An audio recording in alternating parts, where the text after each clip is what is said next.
Hi everyone. So I just wanted to cover some security news that I came across yesterday. There's a company called FireEye who unfortunately got hacked. I want to discuss 3 points on the topic. The first one is who's FireEye? The second one is what happened? And finally, what can we take from the events? So who is FireEye? FireEye are a company, their purpose is to defend against cyber threats.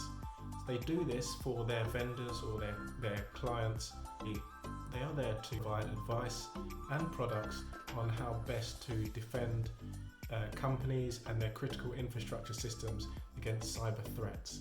And they do this on a global scale. What happened? Well, I'm going to extract information or share information with you taken from the CEO of FireEye, Kevin Mandia. And yesterday he created a blog which I thought was quite heartfelt and insightful, sharing the attack that took place, how it took place and the countermeasures. So I'm going to share some of the key points that I took away from the blog that Kevin wrote. So why is there an association with this attack being a state-sponsored attack? Right, Kevin mentioned that the techniques that the hackers used had not been seen by himself or his company or even his partners in the past. So that also contributes to why this kind of attack was not identified. Now obviously this information would be very useful to bad actors. What they will do with that information, we don't know. But according to FireEye, there has been no evidence that the data was actually exfiltrated. So what did they take? The attackers took an arsenal of online tools used by FireEye's red team. Right, so the red team is there to test the security of their customers.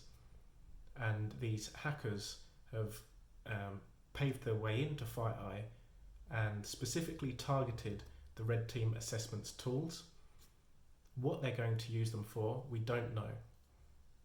But they were very precise in how they targeted these tools. Through forensics investigations, it was identified by FireEye that the attackers sought information from government customers. As a security professional or as an organization, what can we do? One of the things that I recommend is that we look at the target state. What is the target state in terms of security? It's essential that we are working towards established security framework such as ISO, NIST, Cloud Security Alliance, or the Secure Control Framework. As long as we're working towards a target and we know what that target is, then we stand to be in a better place. What can we do? Understand your target state, understand your current state, and go through a gap analysis and try and fill those gaps to try and protect yourself and your organization from bad attackers. So the current situation is that FireEye are working with the FBI and their partners, which include the likes of Microsoft, to continue the investigation to find out as much information as they can on the attack that took place. There's me talking about attacks. There was no reference to when exactly the attack took place, but the announcement from FireEye was provided yesterday, which was Tuesday, the 8th of December 2020.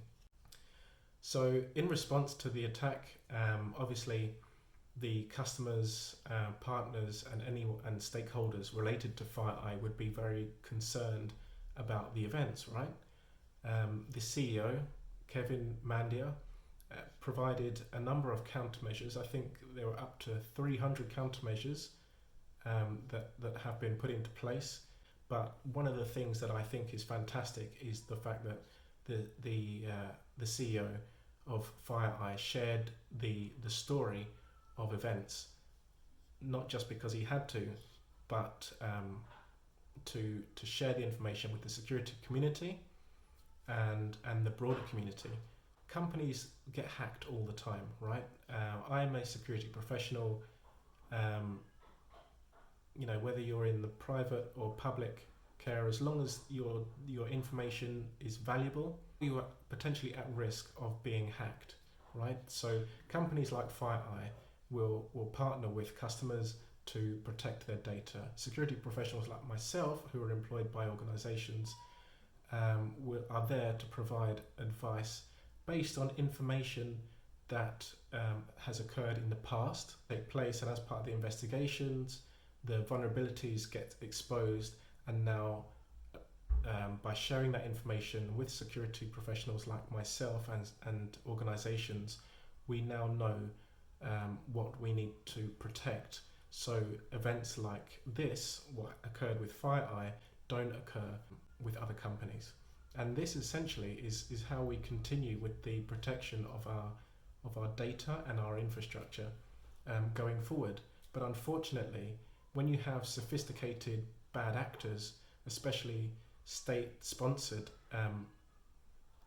organizations or hackers, is very difficult to protect against, because quite often CEOs, CISOs, security professionals are very limited on skill set, technical debt, and a whole host of other things that whereas the hackers, for example, their main focus is how to penetrate our systems, to gain access to the data, or by means of confidentiality, integrity, or system availability. So it's down to us, security professionals, to share the information, not talk badly of this attack that's taken place, but more importantly, let's learn from it, and share the information in a positive light, and hope and provide any assistance to FireEye that we can. That's the best I think we can do. So thank you very much for taking the time to listen to this video, and stay safe.